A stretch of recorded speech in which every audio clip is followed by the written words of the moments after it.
मुझे ये बताएं कि पाकिस्तानी जो फुटवेयर इंडस्ट्री है जी जी उसकी इतनी कैपेबिलिटी है कि वो इंटरनेशनल ब्रांड्स के लिए मैन्युफैक्चर कर सके। एग्जैक्टली सर, ऑलरेडी कर रही है पाकिस्तान की इंडस्ट्री। नहीं तो देखें जिस तरह चाइना है, जी जी अब चाइना जब पूरी दुनिया के लिए सोर्सिंग करता है एग्जैक्टली। तो जब वो सोर्सिंग करता है तो ऑब्वियसली मशीनरी भी सेटअप करता है, टेक्नोलॉजी भी सेटअप करता है, सारा कुछ करता है।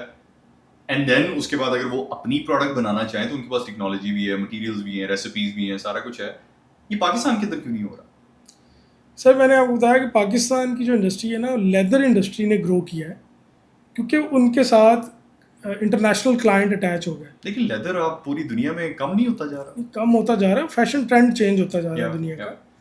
लेकिन अभी भी अगर आप देखें कि पाकिस्तान की इंडस्ट्री के अंदर जो लोग एक्सपोर्ट कर रहे हैं वो सिर्फ लेदर प्रोडक्ट को एक्सपोर्ट कर रहे हैं। राइट। उसकी रीज़न क्या है? चाइना लेदर का जूता नहीं बना सकता, उसको आउटसोर्स करना पड़ता है लेदर, उसकी खुद की प्रोडक्ट नहीं है। अब वो या इंडिया से करेगा या पाकिस्तान से करेगा, राइट। उसको वो बहुत एक्सपेंसिव पड़ता है। ठीक है, और लेदर की प्रोडक्शन थोड़ी स्लो होती है, इसके प्रोसीजर, इसकी सिंथेटिक से इसके प्रोसीजर, क्योंकि लेदर के डिफरेंट बिहेवियर्स होते हैं स्किन्स के, तो इसकी प्रोडक्शन प्रोसेस थोड़ा स्लो होता है। तो जब प्रोडक्शन प्रोसेस स्लो होता है तो उसकी कॉस्ट जो है वो इंक्रीज़ कर जाती है। इस वजह से चाइना इसे जो है वो कहता है कि जी मैं लेदर का जूता नहीं बना सकता। ट्राई किया है उसने और इंटरनेशनल मार्केट में उसने मार्केट भी डेवलप की है, लेकिन वो बहुत एक्सपेंसिव जूता है। जब पाकिस्तान के लोग गार्डा फेयर्स और चाइना में जाके फेयर्स पे अपने शूज़ रखते हैं तो वो लोग प्रेफर करते हैं कि यार पाकिस्तान से जूता लेना चाहिए। उसकी रीज़न यही है कि पाकिस्तान की कॉस्ट कम है उससे, और इवन चाइना की जो जनरेशन है वो अब एजुकेट हो गई है। वो शूज़ इंडस्ट्री से वैसे ही चाइना जो है वो अब मूव कर रहा है अपनी शूज़ इंडस्ट्री, लाइक कंबोडिया में ले गया है, वियतनाम में ले गया है। अच्छा। हाँ, आप नाइकी के शूज़ के ऊपर देखें वो मेड इन वियतनाम लिखा होगा, ठीक है, मेड इन कंबोडिया लिखा होगा। वो इसकी रीज़न ही ये है, वो बना चाइनीज़ ही रहे हैं लेकिन इंडस्ट्री मूव कर गए अपनी। उनकी जो जनरेशन है वो शूज़ के अंदर आ ही नहीं रही। अब उनको ये बड़ी प्रॉब्लम आ रही है चाइनीज़ को। जैसे हमारी चाइनीज़ से डिस्कशन होती है ना, वो कहते हैं यार हम आपको ऑर्डर्स देते हैं, हमने मार्केट डेवलप कर ली है लेदर की, लेकिन प्रोडक्ट आप बनाएं। अच्छा, चाइना मैन्युफैक्चरिंग में से भी अब जी निकल जी रहा जी है जी और जी सिर्फ निकल वो मार्केटिंग कर रहे हैं। मार्केटिंग कर रहे हैं लेदर पॉइंट ऑफ व्यू से बात करें। Leather point of सिंथेटिक की उनकी बहुत बड़ी मार्केट है। सिंथेटिक में वो कहते हैं कि ठीक है एक मैसिव प्रोडक्ट हम बना सकते हैं, उसमें हमें जो है वो चीप रेट पे भी हम प्रोडक्ट बना सकते हैं आपके लिए। वॉल्यूम ऑफ प्रोडक्ट आप सिंथेटिक के अंदर बना सकते हैं, ठीक है, लेदर के अंदर नहीं आप बना सकते। लेदर में आप पाकिस्तान के जो बड़े ग्रुप्स हैं जो एक्सपोर्ट कर रहे हैं, मोस्टली उनकी मैन्युफैक्चरिंग लेदर की भी अपनी है। लाइक पीछे टेंडरीज हैं, आगे शू यूनिट्स हैं, तो वो अपने रॉ मटेरियल अपनी मर्ज़ी से डिज़ाइन कर रहे हैं, क्लाइंट की मर्ज़ी से डिज़ाइन कर रहे हैं। तो क्लाइंट को ये भी बहुत है कि यार इनके बैक एंड पे टेंडरीज हैं तो ये लेदर हमारे जो है मतलब का लेदर। सो ये ऑलमोस्ट सबके टेनरीज मतलब ऑलमोस्ट बाटा जी जी जी सर्विस, बोरजान। नहीं, बाटा सर्विस तो सर्विस की तो नहीं है टेंडरी, ये तो आउटसोर्स करता है, लेकिन इनको बड़े ग्रुप सपोर्ट करते हैं, उनके ये क्लाइंट है।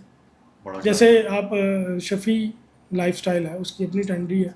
शेख ऑफ सियालकोट एक्सपोर्ट करता है, उसकी अपनी टेंडरी है।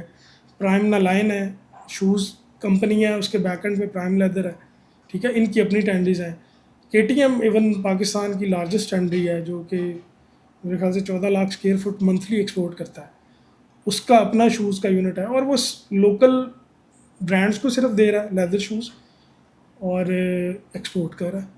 जे शूज़, पैडर, डॉक्टर जेम्स, बड़े ब्रांड्स हैं उनके पास, मतलब वो बना के बेच रहे हैं भाई।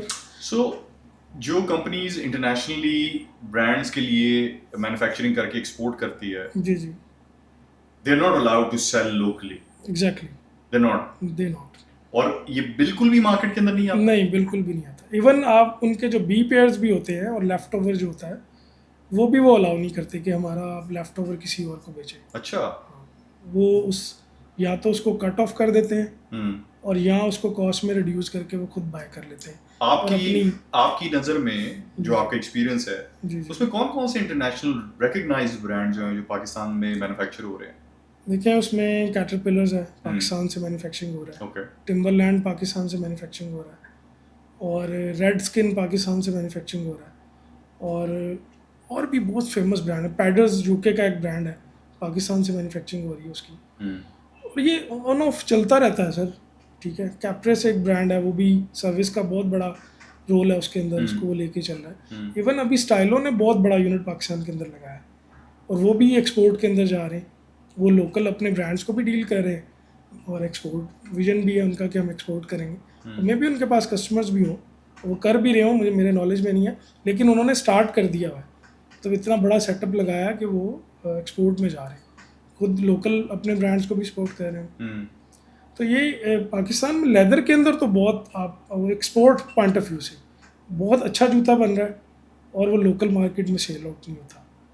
ठीक है, अगर लोकल प्रोडक्ट पे आप जाएंगे तो अब जैसे आप हम कहते हैं कि हमारे जो लाहौर के इर्द गिर्द सराउंडिंग एरियाज़ हैं, देहात वगैरह हैं, उनके लिए जो जूते बन रहे हैं इंजेक्शन मोल्डिंग जूते, आप बिलीव करेंगे कि लाहौर के अंदर कोई 5000 यूनिट्स हैं जो कॉटेज इंडस्ट्री है, जो कि PU EYVR के शूज़ बनाती है, जो कि हमारे जो है देहातों के अंदर वो शूज़ बिकते हैं, उनके लोकल मार्केट के अंदर बिकते हैं। वो टोटली पाकिस्तान के अंदर मैन्युफैक्चरिंग हो रही है। लाइक ऐसे यूनिट्स को मैं जानता हूँ 50,000 पेयर पर डे की प्रोडक्शन है। Really? यस 50,000 पेयर, 60,000 पेयर, बड़े ग्रुप। मैं आप वो मार्केटिंग हो जाएगी उनकी। लाइक मैं आपको बता दूँ चावला रिलैक्सो के नाम से काम कर रहा है, सर्विस का बहुत बड़ा वेंडर है। इवन रानियल शूज़ सर्विस, बाटा और बड़े वेंडर्स को प्रोडक्ट बना के दे रहा है। और डिलक्स है, उसकी अपनी लोकल मैन्युफैक्चरिंग भी है, ब्रांड्स को भी वो दे रहा है। इवन AHN सिंथेटिक के नाम से उनका यूनिट है, बाटा के सबसे बड़े वेंडर हैं पाकिस्तान में। Like 30,000 pair per day production Bata को दे रहे हैं। ठीक है, इस तरह से बहुत सारे वेंडर्स हैं जो पाकिस्तान में प्रोवाइड कर रहे हैं ब्रांड्स को। लाइक आप, मैं ये समझता हूँ, जैसे मैं बोजान को रिप्रेजेंट किया मैंने कुछ अर्सा, हमारे अपनी प्रोडक्शन हमारे टोटल वॉल्यूम का सिर्फ 10% था। हमारे अपने यूनिट की प्रोडक्शन हमारे टोटल वॉल्यूम का 10% था। हमें वेंडर्स चाहिए, उसकी रीज़न है शूज़ के अंदर टूलिंग्स है। अब सारी टूलिंग के ऊपर आप इन्वेस्ट नहीं कर सकते। ठीक है, कॉस्ट बढ़ जाती है उसकी, और आपने बड़ी फास्ट फैशन को चेंज करना होता है। तो आप एक टूलिंग जब लेते हैं उसके ऊपर एक इन्वेस्टमेंट होती है सर्टेन कंपनी की, और अगर आप उतनी प्रोडक्शन ना करें और टूलिंग की आपकी कॉस्ट रिकवर ना हो सके तो फिर आपको एक्स्ट्रा वेंडर्स ऐड करने पड़ते हैं। चाहे वो कोई भी मैन्युफैक्चरर है, अगर आपके मतलब की प्रोडक्ट बना रहा है आप उससे लेते हैं। सारे रिटेल ब्रांड्स लेते हैं, कोई भी ऐसा नहीं है। मैं मतलब बाटा सर्विस जैसी कंपनियों का मैं आपको बता रहा हूँ कि वो भी लेते हैं। सर्विस का अपना इतना बड़ा यूनिट है, गुजरात में भी है, मुरीद के में भी है। सो हर किसी की कोई ना कोई एक्सपर्टीज है, वो फिर एक्सपर्टीज जो है वो हर पूरी इंडस्ट्री जो है वो आउटसोर्स कर रही है सर।